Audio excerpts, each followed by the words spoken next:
ആരോഗ്യ പ്രശ്നങ്ങൾക്ക് മാത്രമല്ല, പലപ്പോഴും സൗന്ദര്യ പ്രശ്നങ്ങൾക്ക് കൂടി നമ്മൾ ചികിത്സ തേടാറുണ്ട്.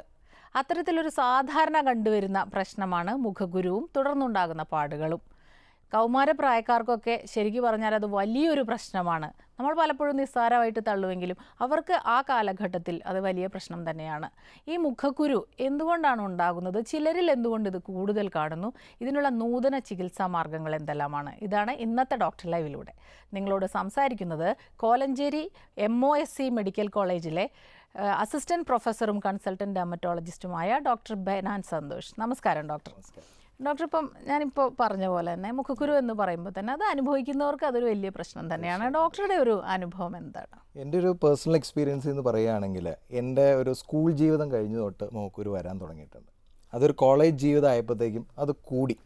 നമ്മുടെ നാട്ടിൽ കിട്ടാവുന്ന എല്ലാ കാര്യങ്ങളും ചെയ്തു നോക്കിയിട്ടുണ്ട്, പക്ഷേ ഒരു ഗുണമൊന്നും കണ്ടില്ല. കൂടിയതല്ലാണ്ട് കുറഞ്ഞതായിട്ടൊന്നും കണ്ടില്ല.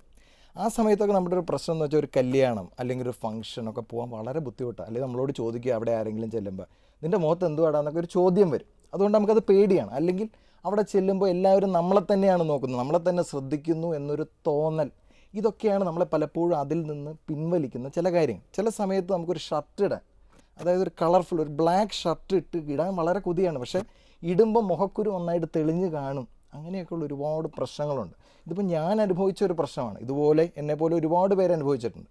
ഇതൊക്കെ മനസ്സിൽ വെച്ചിട്ടാണ് ഞാനൊരു PGയിൽ ഒരു റിസർച്ച് ചെയ്യാൻ ചിന്തിച്ചപ്പോൾ ആദ്യം ഇതിനെക്കുറിച്ചൊന്ന് പഠിക്കണം. അതായത് മുഖക്കുരുവിനാൽ എത്ര പേര് മനോവിഷമം അനുഭവിക്കുന്നു എന്ന് പഠിക്കാൻ തീരുമാനിക്കുകയും അതിൻ്റെ ഫലമായിട്ട് ഏകദേശം ഒരു 1500 സ്റ്റുഡൻസിൻ്റെ ഇടയിൽ, ഒരു കോളേജ് സ്റ്റുഡൻസിൻ്റെ ഇടയിൽ ഒരു റിസർച്ച് നടത്തിയപ്പോൾ ഏകദേശം 40% ആളുകൾ ആങ്സൈറ്റിയും ഡിപ്രഷനും ഇതിൽ അനുഭവിച്ചിട്ടുണ്ട്. നമ്മൾ പറയും അപസ്മാരം അല്ലെങ്കിൽ സോറിയാസിസ് അല്ലെങ്കിൽ ഒരു വെള്ളപ്പാണ്ട് എന്ന് പറയുന്നതാണ് ഏറ്റവും മാരക അസുഖമെന്ന്. പക്ഷേ ഇതിനേക്കാളൊക്കെ വളരെ താഴ്ന്ന വളരെ സിമ്പിളായിട്ടൊരു അസുഖമാണ്. പക്ഷേ ആ മാരകമായ അസുഖത്തിൻ്റെ അത്രത്തോളം തന്നെ വരുന്നു ഇതിനോടുള്ള അനുബന്ധിച്ചുള്ള മനോവിഷമം പ്രശ്നങ്ങളും. ഇപ്പോൾ ഡോക്ടർ പറഞ്ഞതനുസരിച്ച് ഒരു 15 മുതൽ 18-20 വയസ്സ് വരെ ഉള്ള ഇടയ്ക്കുള്ള പ്രായക്കാരിലാണ്, അതൊരു 30 വയസ്സ് വരെ ഇത് വരുന്നുണ്ട്.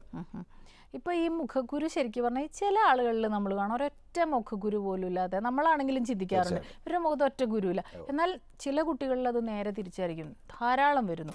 എന്തുകൊണ്ടാണ് ഇത് സംഭവിക്കുന്നത്? ഇപ്പോൾ അത് പറയുന്നതിന് നമ്മൾ മനസ്സിലാക്കേണ്ടത്, ഒരാളെ പരിചയപ്പെടണം. ഇതിൻ്റെയൊക്കെ ഒരു കാരണം ഒരാളാണ്. ഒരു സെബേഷ്യസ് ഗ്രന്ഥി എന്ന് പറഞ്ഞൊരു ഗ്രന്ഥിയുണ്ട്. നമ്മുടെ ശരീരത്തിൽ എല്ലായിടത്തും ഉണ്ട്, പക്ഷേ ഏറ്റവും കൂടുതലുള്ളത് നമ്മുടെ മുഖത്താണ്. നമ്മൾ ജനിക്കുമ്പോൾ നമ്മുടെ കൂടെയുണ്ട്. അമ്മയുടെ ഹോർമോണൽ ഇൻഫ്ലുവൻസിൽ ഒരു കുട്ടിക്ക് ഇതുണ്ടാവും. 2-3 മാസം കഴിയുമ്പോഴത്തേക്ക് അത് വീണ്ടും നിർവീര്യമായിപ്പോവും. അത് കഴിഞ്ഞ് വീണ്ടും നമ്മളൊരു കൗമാരക്കാരനോ അല്ലെങ്കിൽ ഒരു കൗമാരക്കാരിയോ ആകുമ്പോൾ ഹോർമോൺ ഇൻഫ്ലുവൻസ് വീണ്ടും വരുമ്പോൾ ഇതങ്ങ് വലുതായി തുടങ്ങും. അങ്ങനെ ഇത് വലുതായി തുടങ്ങുമ്പോൾ നമുക്ക് ഒരു കാരണം അങ്ങനെയാണ് ഇപ്പോൾ നമ്മൾ സ്ക്രീനിൽ കാണുന്ന ആ ഗ്രന്ഥിയാണ്. ആ ഗ്രന്ഥിയിൽ വരുന്ന മാറ്റങ്ങളാണ് നമ്മളെ ഈ മുഖക്കുരു വരാനായിട്ടുള്ള കാരണം. രണ്ടാമത്തെ കാരണം എന്ന് പറഞ്ഞു കഴിഞ്ഞാൽ, ചില ആളുകൾക്ക് പാരമ്പര്യം വരാം. നമ്മുടെ അച്ഛനുണ്ട് അല്ലെങ്കിൽ നമ്മുടെ അമ്മയ്ക്ക് ഉണ്ടായിരുന്നു എങ്കിൽ നമുക്ക് വരാനുള്ള ചാൻസ് ഒരു 50% നമുക്കുണ്ട്. മൂന്നാമത്തെ കാര്യം, ചിലർ സ്റ്റിറോയിഡ് മരുന്നുകൾ കഴിക്കുന്നവർ. അവർ ചെറുപ്പക്കാരാവണമെന്നില്ല, വലിയ ആൾക്കാരായാലും ഈ സ്റ്റിറോയിഡ് ഹോർമോണിനും ഈ ഗ്രന്ഥിയെ എഫക്റ്റ് ചെയ്യാനുള്ള ഒരു ചാൻസ് ഉണ്ട്. അതുകൂടാതെ ഇതിലൊരു ബാക്ടീരിയ ഉണ്ട്. നമ്മുടെ ശരീരത്തിൽ കോമൺ ആയിട്ട് കണ്ടുവരുന്ന ഒരു ബാക്ടീരിയയാണ് പ്രൊപ്യോണി ബാക്ടീരിയ ആക്നെ എന്ന് പറയുന്നത്. ഈ ബാക്ടീരിയത്തിൻ്റെ പ്രത്യേകത എന്താണെന്ന് വെച്ച് കഴിഞ്ഞാൽ, ഈ ഗ്രന്ഥി വലുതാവാൻ തുടങ്ങുമ്പോൾ ഈ ഗ്രന്ഥി ചെന്നിട്ട് ഇൻഫെക്ഷൻ ഉണ്ടാക്കും. അങ്ങനെ വീണ്ടും കുരുക്കൾ വരും. ഇപ്പോൾ നമ്മൾ കാണിച്ച പോലെ തന്നെ ആ ഗ്രന്ഥിയിൽ കൂടുതൽ എണ്ണ ഉൽപ്പാദിപ്പിക്കും. ഈ ഹോർമോൺസ് വന്നു കഴിയുമ്പോഴത്തേക്കും കൂടുതൽ എണ്ണ അങ്ങ് ഉൽപ്പാദിപ്പിക്കും. ഈ എണ്ണ കൂടുതൽ ചെല്ലുമ്പോൾ ഈ മുടിയിലേക്ക് ചെല്ലുന്ന ഒരു ചാനലാണ്. ഈ ചാനലിൽ അവിടെ ഒരു ബ്ലോക്ക് സംഭവിക്കുകയാണ് എണ്ണ കൂടുതൽ വരുമ്പോൾ. അപ്പോൾ പ്രൊഡ്യൂസ് ചെയ്യുന്ന എണ്ണയെല്ലാം വീണ്ടും തിരിച്ച് ഈ ഗ്രന്ഥിയിലേക്ക് തന്നെ പോകും. അങ്ങനെ പതുക്കെ ഈ ഗ്രന്ഥി വലുതായി തുടങ്ങും. കൂടുതലായി കഴിയുമ്പോഴത്തേക്ക് ഈ ഗ്രന്ഥിക്ക് പിന്നെ വളർച്ചയില്ലാണ്ടാവും. ഗ്രന്ഥി പതുക്കെ പൊട്ടും. അങ്ങനെ പൊട്ടിക്കഴിയുമ്പോഴത്തേക്ക് അത് നമ്മുടെ മുഖത്ത് കുരുക്കളായിട്ട് വരും. അങ്ങനെയാണ് ഇത് നോർമലി കാണുന്നത്. അപ്പോൾ ഈ ഏജിലാണ് ഇതിന്റെ പ്രവർത്തനം കൂടുതൽ? അതെ, നമുക്ക് ആ പ്രായത്തിലാണ് ഞാൻ നേരത്തെ പറഞ്ഞ കൗമാരക്കാരനും കൗമാരക്കാരി ആകുമ്പോഴാണ് നമുക്ക് ആ ഹോർമോണൽ ഇൻഫ്ലുവൻസ് കൂടുന്നത്. ചിലർക്കത് വരാതിരിക്കുന്നതിൻ്റെ കാരണം, ചിലർക്ക് പാരമ്പര്യം ഉണ്ടായിരിക്കില്ല, ചിലർക്ക് ആ ഗ്രന്ഥി വളരെ ചെറുതായിരിക്കും. ഇത് ഉണ്ടാകുന്നത് നല്ലതാണ്. ഇതെല്ലാവർക്കും വരേണ്ട ഒരു അസുഖമാണ്. പക്ഷേ ഇപ്പോൾ കണ്ടുവരുന്നത് ഒരാൾ വിട്ട് ഒരാൾക്ക് ഇത് വരുന്നുണ്ട്. അതിന് നമുക്കൊരു കുറ്റം പറയാൻ പറ്റില്ല. ഇത് നമ്മുടെ ഒരു നാച്ചുറൽ പ്രോസസ്സാണ്. ഈ പണ്ടുള്ളവർ പറയും ഇത് തനിയെ അങ്ങ് പോയിക്കോളും, ഒരു പ്രായം കഴിയുമ്പോൾ ഇതങ്ങ് ശരിയായിക്കോളും എന്ന് പറയും. അപ്പൊ ചികിത്സയൊന്നും ആവശ്യമില്ല എന്ന് പറഞ്ഞു വിടുന്നവരുണ്ട്. അപ്പൊ ചിലരിലൊക്കെ ഒരുപാട് പ്രശ്നങ്ങൾ അതുകൊണ്ട് ഉണ്ടാവും, പാടുകൾ, പിന്നീട് അത് മാറാത്ത കുഴികളൊക്കെ ഉണ്ടാവും. അപ്പൊ യഥാർത്ഥത്തിൽ ഇങ്ങനെ ഈ ഒന്നും ചെയ്യാതെ വിടുക എന്നത് എത്രത്തോളം കൃത്യമാണ്, അല്ലെങ്കിൽ അത് ശരിയാണോ എന്നുള്ളതാണ്. അതെ, ഏറ്റവും കൂടുതൽ മക്കളും മാതാപിതാക്കളുമായിട്ട് പ്രശ്നങ്ങൾ ഉണ്ടാകുന്ന ഒരു കാര്യമാണ്. മക്കൾക്ക് ഇത് ചികിത്സിക്കണം, മാതാപിതാക്കളെ സംബന്ധിച്ച് ഇതൊക്കെ തന്നെ പൊക്കോളും, ഇതിന് കൂടുതൽ ട്രീറ്റ്മെൻ്റ് ഒന്നും വേണ്ട. അവർ തമ്മിൽ ഏറ്റവും കൂടുതൽ പ്രശ്നം ഇവിടെ തുടങ്ങുകയാണ്. ഞാൻ പറയുകയാണെങ്കിൽ ഇവർ ട്രീറ്റ്മെൻറ്റ് എടുക്കണം. ഇത് തന്നെ പോകാം, പക്ഷേ ഇത് കുരുക്കളുണ്ടാകുമ്പോൾ നമ്മൾ അറിയാതെ ഒന്ന് തൊടും, അറിയാതെ ഒന്ന് കുത്തിപ്പൊളിക്കും, പിന്നെ അന്നേരം എല്ലാം പുറത്തോട്ട് പോകുമ്പോൾ നമുക്ക് വളരെ സന്തോഷമാണ്. പക്ഷേ കുറച്ച് കാലം കഴിയുമ്പോൾ അത് കുഴിയായിട്ട് മാറും, പാടുകളായിട്ട് മാറും. അപ്പോൾ നമ്മൾ ഒരു ക്രീമോ ഒരു ടാബ്ലറ്റിലോ നിൽക്കേണ്ട സാധനം ഒരുപാട് പൈസ കൊടുത്ത് വലിയ ട്രീറ്റ്മെൻറ്റിലേക്ക് പോകേണ്ട ഒരു ആവശ്യം വരികയാണ് അവിടെ. അതുകൊണ്ട് എന്തായാലും ട്രീറ്റ്മെൻറ്റ് ആവശ്യമാണ്. ഒരു കോളിലേക്ക് പോകണം. തീർച്ചയായിട്ടും. ഹലോ, നമസ്കാരം, ചോദിച്ചോളൂ ഡോക്ടറോട്. ടിവിയുടെ ശബ്ദം ഒന്ന് കുറച്ചിട്ട് ചോദിച്ചോളൂ. ഹലോ, കേൾക്കാമോ? ഡോക്ടറോട് സംസാരിച്ചോളൂ. ടിവിയിൽ ശ്രദ്ധിക്കേണ്ട, ഫോണിലൂടെ ചോദിച്ചോളൂ. ഹലോ ഹലോ ഡോക്ടർ ഒരു ഹലോ പറഞ്ഞു. ഹലോ ഹലോ ഹലോ പറയൂ. ഡോക്ടർ, എന്റെ വൈഫിന് വേണ്ടിയിട്ടാണ്. പറഞ്ഞോളൂ. കേൾക്കുന്നുണ്ടോ? ഇവിടെ കേൾക്കുന്നുണ്ട്. ചോദ്യം പൂർത്തിയാക്കിക്കോളൂ, ടിവിയിൽ ശ്രദ്ധിക്കേണ്ട. എന്റെ വൈഫിന് വേണ്ടിയിട്ടാണ്. വൈഫിന് മുഖത്തില് കരിമങ്ങല്യുണ്ട്, കരിമങ്ങല്യം മുഖത്ത്. അത് ഡോക്ടറെ കാണിച്ചപ്പോ അതൊരു ലേസർ ചികിത്സ ചെയ്യണമെന്ന് പറഞ്ഞു, എന്നാ മാറുന്നു പറഞ്ഞു. അത് റിസൾട്ട് സക്സസ് ആയിരിക്കുമോ? പലർക്കും ഇപ്പം നമ്മുടെ വിഷയത്തിൽ നിന്ന് മാറിപ്പോൾ എന്നാൽ പോലും ഇത് കരിമംഗല്യം മെലാസ്മ എന്ന് പറഞ്ഞ ഒരു അസുഖമാണ്. ഈ അസുഖത്തെ സംബന്ധിച്ച് പലതരത്തിലുള്ള ഒരാളുടെ ചർമ്മം അനുസരിച്ചാണ് നമ്മൾ ട്രീറ്റ്മെൻറ്റ് നിശ്ചയിക്കുക. ലേസർ ട്രീറ്റ്മെൻറ്റ് നല്ലതാണ്. ക്രീമുകളൊന്നും ഫലിക്കുന്നില്ലെങ്കിൽ നമുക്ക് ലേസർ ട്രീറ്റ്മെൻറ്റിലേക്ക് പോവുകയും ആ ട്രീറ്റ്മെൻറ്റ് കൊണ്ട് മുഴുവൻ 100% പോകത്തില്ല, എന്നാൽ പോലും ഒരു 50% കുറച്ചു വയ്ക്കാൻ നമുക്ക് സാധിക്കും. ഓക്കെ ഡോക്ടർ, ഒരു കാര്യം, ഈ പല പ്രശ്നങ്ങളും പുരുഷന്മാരിൽ അല്ലെങ്കിൽ ആൺകുട്ടികളിലും പെൺകുട്ടികളും വ്യത്യസ്തമായിട്ടാണ് കാണപ്പെടുന്നത്, പ്രസൻറ്റ് ചെയ്യപ്പെടുന്നത്. മുഖക്കുരുവിൻ്റെ കാര്യത്തിൽ അങ്ങനെയല്ല. ഇരു കൂട്ടർക്കും വലിയ വിഷമാണ് ഇതുണ്ടാക്കിയ. വ്യത്യാസങ്ങൾ ഉണ്ടാകുന്നുണ്ടോ? എങ്ങനെ? പെൺകുട്ടികളിൽ രണ്ടുപേർക്കും കാണുന്നുണ്ട്. പക്ഷേ ആൺകുട്ടികൾ പണ്ടൊക്കെ ഇത് പുറത്തു പറയാൻ ഒരുപാട് വിഷമിച്ചിരുന്നു, ഒരു ഡോക്ടറെ കാണാൻ വിഷമിച്ചിരുന്നു. അതേസമയം സ്ത്രീകൾക്ക് അതൊരു പ്രശ്നമല്ല. പെൺകുട്ടികളെ സംബന്ധിച്ചിടത്തോളം അവർ ഓടി വന്ന് എന്തും ചെയ്യാൻ തയ്യാറാണ്. എല്ലാവരും വിചാരം കുറേ ഫ്രൈഡ് ഐറ്റംസ് ഒക്കെ കഴിച്ചാൽ ഇത് വരും, അങ്ങനെ പല ധാരണകളുണ്ട്. അതൊക്കെയാണ് ആദ്യം പൊളിച്ചെഴുതേണ്ടത്. രണ്ടുപേർക്കും ഈക്വലായിട്ടാണ് ഇത് വരുന്നത്. ഈ ബ്യൂട്ടി കോൺഷ്യസ് മുൻപൊക്കെ കൂടുതൽ ബ്യൂട്ടി കോൺഷ്യസ് ആയിരുന്നത് പെൺകുട്ടികളായിരുന്നു എന്ന് തോന്നുന്നു. ഇന്നിപ്പോ കാലം മാറിയപ്പോൾ ഇരുകൂട്ടരും ഒരുപോലെ തന്നെ, എല്ലാവരും ഒരുപോലെയാണ്. എല്ലാവരും മുഖത്തൊരു ചെറിയ പാട്, പലരും എൻ്റെ അടുത്ത് വന്ന പലരും ഉണ്ട്, ഒരു കുരു ഉണ്ടാവുള്ളൂ, എന്നാൽ പോലും അതിന് ഭയങ്കര ട്രീറ്റ്മെൻ്റ് ഉണ്ട്. ഒരു ലേസർ വെച്ച് നമുക്ക് അങ്ങ് കരിച്ചു കളഞ്ഞാലോ എന്ന് വരെ ചോദിക്കുന്ന ആളുകളുണ്ട്, ആൺകുട്ടികൾ പ്രത്യേകിച്ച്. ഈ ഓയിലി സ്കിൻ ഒരു പ്രശ്നമാണെന്ന് പറഞ്ഞു കേട്ടിട്ടുണ്ട്. എന്താണ് ഈ ഓയിലി സ്കിൻ എന്ന് പറയുന്നത്? എങ്ങനെയാണ് അത് മുഖക്കുരു? അതല്ല, ഈ ഗ്രന്ഥി കാരണം ഉണ്ടാകുന്നത്. നമ്മുടെ ഈ സെബേഷ്യസ് ഗ്രന്ഥിയിൽ നിന്ന് വരുന്നൊരു സെബമാണ് ഈ എണ്ണ. നമ്മളൊരു വില്ലനാണോ എന്ന് ചോദിച്ചാൽ അതൊരു വില്ലനല്ല. കാരണം എന്താണെന്ന് വെച്ചാൽ നമ്മുടെ ശരീരത്തെ വളരെ എണ്ണമയമുള്ളതാക്കാനും വളരെ മൃദുലമാക്കാനും സഹായിക്കുന്ന ഒന്നാണിത്. അതുകൂടാതെ തന്നെ നമ്മുടെ ശരീരത്തിൽ ചില ബാക്ടീരിയകൾ നമ്മുടെ ശരീരത്തിൻ്റെ ഉള്ളിൽ കയറാതെ ഇത് സഹായിക്കും. അതുകൂടാതെ പിന്നെ ഉള്ളത്, നമ്മളൊരു മൊസ്കിറ്റോ, കൊതുക്, നമ്മുടെ മുഖത്ത് കൊതുക് കടിക്കില്ല. ശ്രദ്ധിച്ചിട്ടുണ്ടോയെന്ന് അറിയില്ല, നമ്മുടെ മുഖത്ത് കൊതുക് കടിക്കില്ല. കാരണം നമ്മുടെ മുഖത്ത് സെബേഷ്യസ് ഗ്രന്ഥികൾ ഒരുപാടുണ്ട്. ദേഹത്ത് എല്ലായിടത്തും ഉണ്ടെങ്കിൽ പോലും മുഖത്ത് വളരെ കൂടുതലാണ്. അതുകൊണ്ടാണ് നമ്മുടെ മുഖത്ത് കൊതുക് കടിക്കാത്തത്. അന്നേരം അത്രയും നല്ല ഒരു കാര്യമാണ്. പക്ഷേ അതിൽ ചില സമയത്ത് ബാക്ടീരിയ ഒക്കെ വന്ന് ഇൻഫെക്ഷൻ ആകുമ്പോൾ നമുക്ക് കുരുക്കളായിട്ട് വരും. അടുത്തൊരു കോളിലേക്ക് പോകാം ഡോക്ടർ. തീർച്ചയായിട്ടും. ഹലോ. ഹലോ, ചോദിച്ചോളൂ ഡോക്ടറോട്.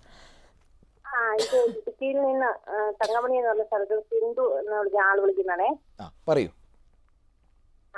എന്റെ മക്കൾക്ക് വേണ്ടിയാണ് ഇത് വിളിക്കുന്നത്. എനിക്ക് 2 മക്കളുണ്ട്. അതിൽ ഒരാൾക്ക് 21 വയസ്സ്, ഒരാൾക്ക് 18 വയസ്സ്. ഇവർക്ക് 2 പേർക്കും ശരിക്കും മോക്കുരു ഉണ്ട്. അത് മോക്കുരു വന്നു കഴിഞ്ഞിട്ട് പിന്നെ അവർ പൊട്ടിച്ചു കഴിയുമ്പോൾ ചെറിയ പാടായിട്ട് വരുന്നുണ്ട്. അത്യാവശ്യം ഡോക്ടറൊന്നും കണ്ടില്ല, എന്നാലും പിന്നെ മെഡിക്കൽ സ്റ്റോറിൽ മരുന്നൊക്കെ മേടിച്ച് തേക്കുന്നുണ്ട്, എന്നാലും ഇതൊക്കെ മാറുന്നില്ല. അതിനെന്താ ഡോക്ടർ ചെയ്യേണ്ടത്? ഇതിപ്പോൾ പറഞ്ഞ പോലെ നമ്മളിപ്പോൾ കോമൺ ആയിട്ട് പറഞ്ഞ മുഖക്കുരുവാണ്. ആ പ്രായം സ്റ്റാർട്ട് ചെയ്ത് കഴിഞ്ഞു, നമുക്ക് മുഖക്കുരു വരാൻ ആരംഭിച്ചു. ഇതൊരു 30 വയസ്സ് വരെ നിൽക്കാം. പക്ഷേ ഈ അമ്മ ശ്രദ്ധിക്കേണ്ട കാര്യം നല്ലൊരു ഡെർമറ്റോളജിസ്റ്റിനെ കണ്ട് മരുന്നുകൾ സ്റ്റാർട്ട് ചെയ്യണം. കാരണം വെച്ചാൽ ഇപ്പോൾ ഒരു മരുന്നിലോ ക്രീമിലോ ഒതുക്കാവുന്നത് നമ്മൾ വീണ്ടും പൈസ കൂട്ടുന്ന ഒരവസ്ഥയിലേക്ക് വരരുത്. അതിൻ്റെ പാടുകൾ വന്നാൽ അത് കുറേ കാലങ്ങളോടെ നിൽക്കുന്നതാണ്. അതുകൊണ്ട് ട്രീറ്റ്മെൻറ്റ് ഉടനടി എടുക്കുകയാണ് അമ്മ ഇപ്പോൾ പിള്ളേർക്ക് കൊടുക്കേണ്ട ഏറ്റവും നല്ല ഒരു ഗിഫ്റ്റ് എന്ന് പറയുന്നത്, പിള്ളേർക്ക് നല്ല ട്രീറ്റ്മെൻറ്റ് കൊടുക്കുക എന്നുള്ളതാണ് കേട്ടോ. ഡോക്ടർ, നമുക്കൊരു ഇടവേളയ്ക്ക് ശേഷം തിരികെ വരാം. ഡോക്ടർ ലൈവിൽ ഒരു ഇടവേള.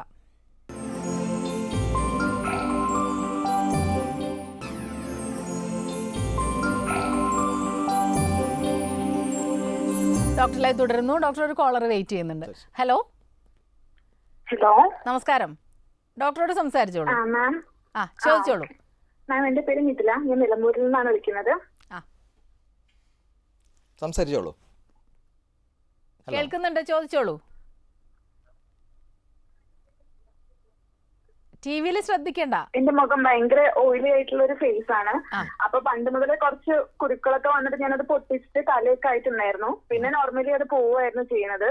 ഇപ്പൊ ഫേസിൽ കുറച്ചും കൂടെ കുരുക്കളൊക്കെ വന്ന് പൊട്ടിക്കുന്നുണ്ട് ഞാൻ. അപ്പൊ നന്നായിട്ട് കലയായി തുടങ്ങി. അപ്പൊ ഇനി എന്ത് ട്രീറ്റ്മെന്റ് ഡോക്ടറെ കാണേണ്ട ആവശ്യമുണ്ടോ എന്ന് അറിയാൻ വേണ്ടിട്ട് വിളിക്കുകയാണ്. തീർച്ചയായിട്ടും ഡോക്ടറെ കാണേണ്ട ആവശ്യമുണ്ട്. നിലവിലുള്ള കുരുക്കളെ നമ്മൾ ആദ്യം ക്രീമുകളും ടാബ്ലറ്റ്സും ഒക്കെ വെച്ച് ട്രീറ്റ് ചെയ്യുകയും ഇപ്പോഴുള്ള പാടുകൾക്ക് വേറെ ട്രീറ്റ്മെൻറ്റുമാണ്. രണ്ടും രണ്ട് രീതിയിലുള്ള ട്രീറ്റ്മെൻറ്റാണ് നമുക്ക് ആവശ്യമുള്ളത്. അപ്പോൾ അതിലേക്കാണ് നമ്മൾ ശരിക്കും പറഞ്ഞു വരേണ്ട ഒരു കാര്യം. ഈ കുട്ടി പറഞ്ഞ മറ്റൊരു കാര്യം പൊട്ടിക്കാറുണ്ടെന്ന്. അത് ഡോക്ടർ ശ്രദ്ധിച്ചിട്ടുണ്ടോ എന്ന് എനിക്കറിയില്ല. ഇത് ഉള്ള കുട്ടികൾക്കൊക്കെ എല്ലാവരും പൊട്ടിക്കും. ഞാനും പൊട്ടിച്ചിട്ടുണ്ട്. എൻ്റെ മോക്കൂര് വന്നപ്പോൾ ഞാനും പൊട്ടിച്ചിട്ടുണ്ട്. പക്ഷേ പൊട്ടിക്കുമ്പോൾ അതിനൊരു പ്രത്യേക രീതിയുണ്ട്. ആ രീതിയിൽ പൊട്ടിച്ചു കഴിഞ്ഞാൽ പാടുമില്ല. ഇപ്പോൾ നമ്മൾ എന്താ ചെയ്യുന്നത് വെച്ചാൽ നമ്മളങ്ങ് ഞെക്കും. ശരിക്കും അങ്ങ് ഞെക്കി പൊട്ടിക്കുമ്പോൾ അതിൻ്റെ ഉള്ളിലുള്ള എല്ലാം പുറത്തോട്ട് വരും. നമുക്ക് സന്തോഷം അതാണ്, പുറത്തോട്ടെല്ലാം വരുമ്പോഴാണ്. പക്ഷേ അത് ഉണങ്ങുമ്പോൾ അത് വളരെ ഡീപ്പായിരിക്കും. അത്രയും ഡീപ്പായിട്ടുള്ളൊരു വൂണ്ട് ഉണങ്ങി കയറി വരുമ്പോൾ എന്തായാലും ഒരു പാട് വരും. അത് നോർമലായിട്ട് വരുന്നൊരു കാര്യമാണ്. അതുകൊണ്ട് അത് പൊട്ടിക്കാതിരിക്കുകയും നല്ല രീതിയിലൊരു ഡോക്ടറെ കണ്ട് അങ്ങനെ പൊട്ടിക്കുകയോ അല്ലെങ്കിൽ നമ്മൾ നല്ല രീതിയിൽ പൊട്ടിക്കുകയോ ചെയ്തു കഴിഞ്ഞാൽ പാട് വരത്തില്ല. ഓക്കെ, പലതരം ചികിത്സകൾ നമ്മൾ പറയാറുണ്ട്. ഏറ്റവും നൂതനമായിട്ട് എന്തെല്ലാം ചികിത്സകളാണ്? ഇപ്പോൾ നമ്മൾ ട്രീറ്റ്മെൻറ്റിനെ കുറിച്ച് പറയുന്നതിന് മുമ്പ് നമ്മൾ 4 രീതിയിൽ നമ്മൾ ഇതിനെ തിരിക്കും. മുഖക്കുരുവിനെ 4 രീതിയിൽ തിരിക്കും. ഒരു ഗ്രേഡ് 1 എന്ന് പറഞ്ഞാൽ നമ്മൾ നേരത്തെ പറഞ്ഞ പോലെ വൈറ്റ് ഹെഡ്സും ബ്ലാക്ക് ഹെഡ്സും എന്ന് പറയുന്ന പോലെ അങ്ങനെ ഉണ്ടാവുള്ളൂ. രണ്ടാമത്തെ ഗ്രേഡിൽ ചെറിയ കുരുക്കൾ വന്നു തുടങ്ങി ഇതിൻ്റെ കൂടെ തന്നെ. മൂന്നാമത്തെ ഇതിൽ ചെറിയ പസ് നിറഞ്ഞ ചെലം നിറഞ്ഞ ചെറിയ കുരുക്കൾ വന്നു തുടങ്ങും.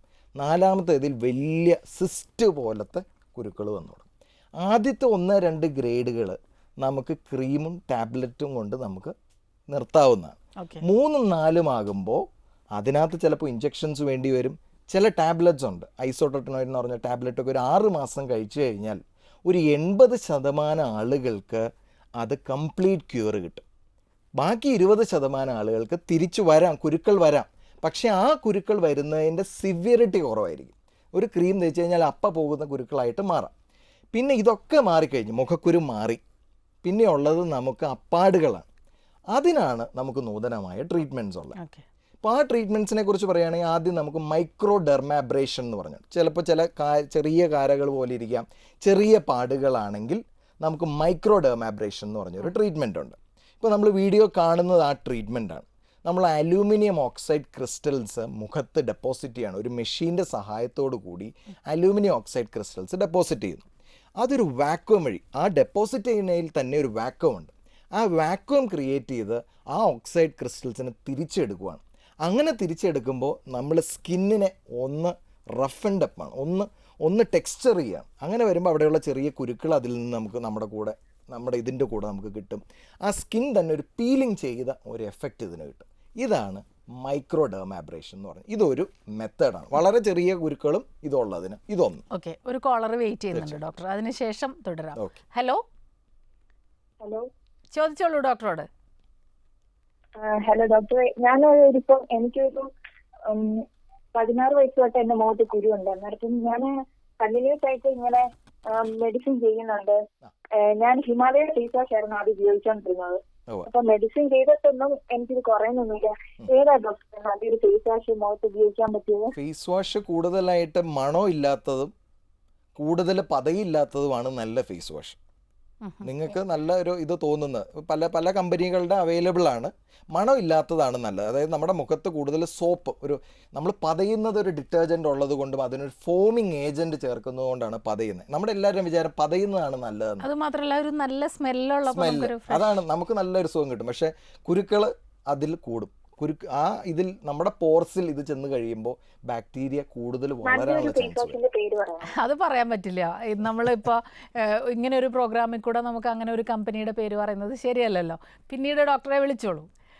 ഡോക്ടർ, ഇപ്പോൾ നമ്മൾ സംസാരിച്ചുകൊണ്ടിരുന്നത് മൈക്രോ ഡെർമാബ്രേഷനെ കുറിച്ച്. അടുത്ത പിന്നെയുള്ളത് മൈക്രോ നീഡ്ലിംഗ് എന്ന് പറഞ്ഞൊരു മെത്തേഡുണ്ട്. അതായത് നമുക്ക് ചെറിയ കുരുക്കൾ വന്നു കഴിഞ്ഞിട്ട് നല്ല സ്കാർസ് വരുവാണ്. പലതരത്തിലുള്ള സ്കാർസ് ഉണ്ട്. ചെറുത് വരാം, ബോക്സ് പോലെ ഇരിക്കുന്ന സ്കാറുകൾ വരാം, അല്ലെങ്കിൽ ഒരു ഐസ് പിക്ക് പോലെ ഇരിക്കുന്ന ഒരു സ്കാർ വരാം, പലത് വരാം. അതിനൊക്കെ നമ്മളൊരു ട്രീറ്റ്മെൻറ്റാണ് നമ്മളിപ്പോൾ ഒരു വീഡിയോ കാണുന്ന ഒരു ഡെർമാ റോളർ ഉപയോഗിച്ച് നമ്മൾ ആ റീജിയൻ എവിടെയാണോ ഈ സ്കാർസ് ഉള്ളത് അവിടെ നമ്മൾ റോൾ ചെയ്യുന്നു. റോൾ ചെയ്യുമ്പോൾ നമ്മുടെ ലക്ഷ്യം എന്ന് പറഞ്ഞു കഴിഞ്ഞാൽ അവിടെ ബ്ലീഡിങ് പോയിൻറ്റ്സ്, അവിടെ കുറച്ച് വന്നു കഴിഞ്ഞ് കഴിഞ്ഞാൽ ഫുൾ രക്തമായിരിക്കും. നമ്മൾ ചെയ്ത് കഴിയുമ്പോൾ രക്തമായിരിക്കും. പേഷ്യൻറ്റിന് വേദന ഒന്നും എടുക്കത്തില്ല. നമ്മൾ കാണുമ്പോൾ നമുക്കൊന്ന് പേടി വരും, പക്ഷേ അങ്ങനെ വേദന എടുക്കുന്നില്ല. ആ രോഗിയെ തന്നെ കണ്ടറിയാം വേദനയൊന്നുമില്ല. അത് ചെയ്ത് കഴിയുമ്പോൾ ഇതൊരു നോർമൽ ഹീലിംഗ് പ്രോസസ്സ് സ്റ്റാർട്ട് ചെയ്യുകയാണ്. നമ്മൾ ബ്ലീഡിങ് ഉണ്ടാക്കി അതെന്തായാലും ഉണങ്ങണം. പക്ഷേ ഇത് നേരത്തെ പറഞ്ഞ പോലെ നമ്മൾ പൊട്ടിക്കുമ്പോൾ ഉള്ളത്രയും ഡീപ്പല്ല. ഒരു 1.5 മില്ലിമീറ്ററാണ് ഇത് ഉള്ളിലേക്ക് പോകുന്നുള്ളൂ. എന്നാലും അത് നോർമൽ ഹീലിംഗ് നടക്കുമ്പോൾ ആ കുഴി നികന്നു വരും. അത് ഒരു മെത്തേഡ്. ഓക്കെ, അടുത്തൊരു കോളിന് ശേഷം മറ്റു മെത്തേഡിനെ കുറിച്ച്. ഹലോ ഹലോ, നമസ്കാരം. സംസാരിച്ചോളൂ ഡോക്ടറെ. പറയൂ. എനിക്ക് 35 വയസ്സുണ്ട്. ഇപ്പൊ ഇങ്ങനെ മുഖക്കൂര് ഇങ്ങനെ ഉണ്ടായിക്കൊണ്ടിരിക്കുക. നല്ല എണ്ണമയം തോന്നുക മുഖത്ത്. ഇങ്ങനെ എണ്ണമയം തോന്നുന്നു. പീരീഡ്സിന്റെ സമയത്ത് കൂടുതൽ കുരുക്കൾ വരുന്നുണ്ടോ? ഉണ്ട്. മുഖത്ത് കൂടുതൽ രോമ വളർച്ച വല്ലോ? രോമവളർച്ചയാണ്. താടിക്കോ ഇങ്ങനെ ഇതൊക്കെ സൈഡിൽ ഇങ്ങനെ ഇപ്പൊ തുടങ്ങിയതാണ്. ഉണ്ട്. തടി കൂടുതലായിട്ട് വല്ലതും ഉണ്ടോ? എങ്ങനെ വണ്ണം കൂടുന്നുണ്ടോ? ഇല്ല, ഞാൻ പൊതുവേ തടിയുള്ള ആളാണ് ചെറുതിലെ. ആണ്. ഇതിൽ നമ്മൾ ശ്രദ്ധിക്കേണ്ടത് PCOD എന്ന് പറയുന്ന ഒരു അസുഖമാണ്. പോളിസിസ്റ്റിക് ഓവേറിയൻ ഡിസീസ് എന്ന് പറയുന്ന ഒരു സംഭവമാണ് നമ്മൾ നോക്കേണ്ടത്. അതായത് യൂട്രസിലോ എവിടെയെങ്കിലും ഓവറിയിലൊക്കെ ഒരു ഗ്രോത്ത് പോലെ ഉണ്ടെങ്കിൽ നമുക്ക് ഇങ്ങനെ വരാവുന്നതാണ്. അന്നേരം അത് കറക്റ്റ് ചെയ്യുകയാണ്. ഒരു ഗൈനക്കോളജിസ്റ്റിനെ കണ്ട് അത് കറക്റ്റ് ചെയ്ത് കഴിഞ്ഞാൽ തന്നെ ഈ മുഖക്കുരു വരുന്നതും ഈ രോമ വളർച്ചയും ഈ തടി വെക്കുന്നതും ഒക്കെ കുറഞ്ഞു കിട്ടും. ഡോക്ടർ, നമുക്ക് മറ്റൊരു ഇടവേളയ്ക്ക് ശേഷം തിരികെ വരാം. ഡോക്ടർ ലൈവിൽ ഒരു ഇടവേള കൂടി.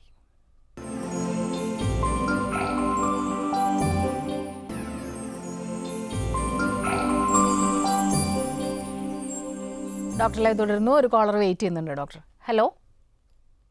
ഹലോ, നമസ്കാരം. ഡോക്ടർ ലൈവ് ആണ്, ചോദിച്ചോളൂ. Good afternoon doctor. Good afternoon, പറയൂ. ഡോക്ടർ, എന്റെ പേര് അഞ്ജലി എന്നാണ്. ഞാൻ ചെങ്ങന്നൂരിൽ നിന്ന് വിളിക്കുകയാണ്. ഞാൻ ഒരു 18 ഇയേഴ്സ് ആയപ്പോ മുതല് എനിക്ക് മുഖത്ത് മൊത്തം പിമ്പിൾസ് വരാറുണ്ടായിരുന്നു. അപ്പോ ഓയിലി സ്കിന്നാണ് എന്റെ ബേസിക്കലി. അപ്പം ഞാൻ ഇടയ്ക്ക് ഒരു ഡെർമറ്റോളജിസ്റ്റിനെ കണ്ടിരുന്നു. അവർ കുറച്ച് മെഡിസിൻ പ്രിസ്ക്രൈബ് ചെയ്തു. അതെല്ലാം ഞാൻ യൂസ് ചെയ്യുന്നുണ്ടായിരുന്നു. പക്ഷെ ഒട്ടും കുറവില്ല. ഇപ്പൊ പിന്നെയും വന്നുകൊണ്ടിരിക്കുകയാണ്. കഴിയുമ്പോ അവിടെ ഇങ്ങനെ വൈറ്റ് ഹെഡ്സ് വരുന്നു, ചിലപ്പോ ബ്ലാക്ക് ഹെഡ്സ് ആയിരിക്കും. അതിങ്ങനെ വരിക പോവുക അത് തന്നെ, പക്ഷെ മാറുന്നേയില്ല. ഇപ്പൊ എത്ര വയസ്സായി എന്ന് ഡോക്ടർ ചോദിച്ചു. എനിക്കിപ്പോ 23 വയസ്സ്. 23 വയസ്സായി. ഈ ഒരു പ്രായത്തിലാണ് ഞാൻ പറഞ്ഞ പോലെ ഒരു 18 to ഒരു 30-35 വയസ്സ് വരെ ഇത് നിൽക്കാം. പക്ഷെ ആ സമയത്ത് നമ്മൾ ചെയ്യേണ്ട നമ്മുടെ ഒരു കുറേ പ്രിക്കോഷൻസ് നമ്മൾ എടുക്കണം. നമ്മൾ ആ പ്രിക്കോഷൻസിലാണ് മരുന്നുകൾ ഉപയോഗിക്കണം. ഇപ്പോൾ ഒരു മരുന്ന് ഉപയോഗിച്ചു, ആ മരുന്ന് ഫലവത്തായില്ലെങ്കിൽ നമ്മൾ വേറൊരു മരുന്നിലേക്ക് പോകാൻ തയ്യാറാകണം. അല്ലെങ്കിൽ ആ മരുന്ന് സ്വയം നമ്മൾ ചെയ്യുകയല്ല, ഒരു ഡെർമറ്റോളജിസ്റ്റിൻ്റെ അടുത്ത് കാണുമ്പോൾ സാർ എനിക്ക് ഈ മരുന്ന് എനിക്ക് ഉപയോഗിച്ചിട്ട് നന്നാവുന്നില്ല, അതുകൊണ്ട് വേറെ ഒരെണ്ണം മാറ്റി തരുവാണെങ്കിൽ നല്ലതായിരിക്കും. അങ്ങനെ ചെയ്ത് കുരുക്കളുടെ ഇൻറ്റൻസിറ്റി കുറയ്ക്കുകയും അതിനനുസരിച്ച് നമ്മുടെ പാടുകൾ കുറയും. അതായത് തുടക്കത്തിലേ ഇത് ചെയ്ത് കഴിയുമ്പോഴത്തേക്കും പാട് കുറയുമ്പോഴത്തേക്കും നമ്മുടെ ട്രീറ്റ്മെൻറ്റും നമ്മുടെ മുഖം ഒരു 35 വയസ്സ് കഴിയുമ്പോഴത്തേക്കും വളരെ ക്ലിയറായി വളരെ നല്ല രീതിയിൽ നിൽക്കുകയും ചെയ്യും. ഓക്കെ ഡോക്ടർ, ഇപ്പോൾ നേരത്തെ പറഞ്ഞ 3 കാര്യങ്ങളിൽ ഒന്ന് ആക്നെ സിസ്റ്റ് ഇഞ്ചക്ഷൻ ആണ്. എന്താണ് ചിലർക്ക് ഞാൻ നേരത്തെ പറഞ്ഞ പോലെ ഒരു ഗ്രേഡ് 4 ആക്നെ വരും, അതാണ് സിസ്റ്റുകൾ വരുന്നത്. ആ സിസ്റ്റുകൾ പെർമനൻ്റ് ആയിട്ട് അവിടെ നിൽക്കാം.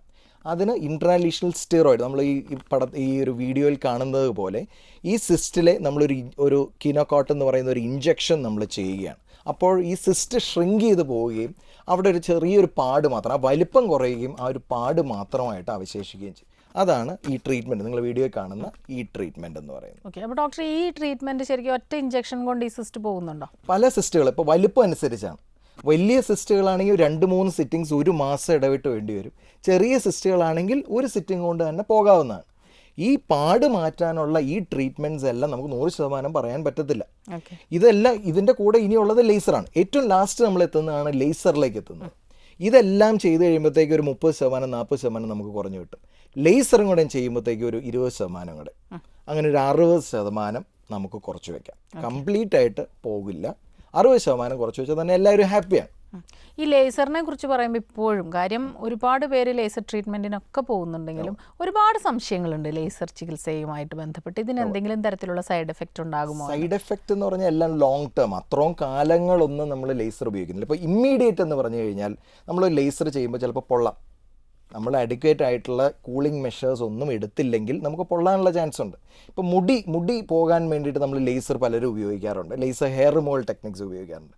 അതിൽ 1000-ൽ ഒരാൾക്ക് നല്ല മുടി വരാനുള്ള ചാൻസ് ഉണ്ട്. അതായത് മുടി പോകാൻ വേണ്ടിയാണ്, സ്ത്രീകളെ സംബന്ധിച്ചിടത്തോളം മുടി പോകാനായിട്ടാണ് ഈ ട്രീറ്റ്മെൻറ്റ് ചെയ്യുന്നത്. അതിനകത്ത് 1000-ൽ ഒരാൾക്ക് ചിലപ്പോൾ താടിയൊക്കെ നല്ല രീതിയിൽ താടി വരാം സ്ത്രീകൾക്ക്.